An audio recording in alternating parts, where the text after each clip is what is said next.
പിന്നെ ഞങ്ങളിടയ്ക്ക് വണ്ടി പിടിച്ച് മദ്രാസും ഇതിലൊക്കെ കാണാൻ അന്നത്തെ കാലത്ത് വണ്ടി പിടിച്ച് കാണാനൊക്കെ പോകാറ് എപ്പോ സിറ്റിൽ. അതൊക്കെ ഭയങ്കര ഒരു അനുഭവമാണ്.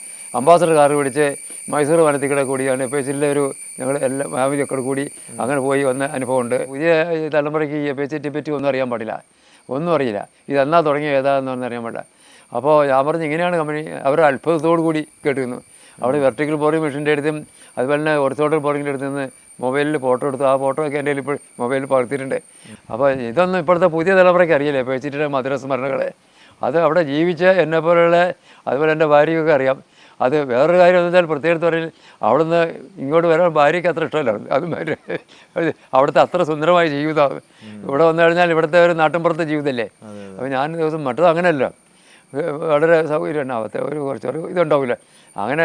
പക്ഷേ എന്നാലും ഞങ്ങൾ സന്തോഷമായിട്ട് ജീവിക്കുന്നു. പിന്നെ എൻ്റെ സുഹൃത്തുക്കൾ സഹപാഠികൾ നിരവധി ആളുകൾ ഈ FHT കാണാൻ വന്നിട്ടുണ്ട്.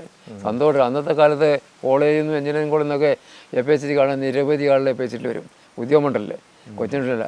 അവർക്കതൊരു അത്ഭുതകരമായ കാഴ്ച അന്നത്തെ കാലത്തെ. അങ്ങനെ കടമരത്ത് എൻ്റെ കൂട്ടുകാർ അവർ വന്നിട്ടുണ്ട്, ഒത്തിരി ആൾ വന്നിട്ടുണ്ട്. അവിടെ താമസിച്ചിട്ടുണ്ട് എൻ്റെ കൂടെ, ക്ലാസ്മേറ്റൊക്കെ അവിടെ.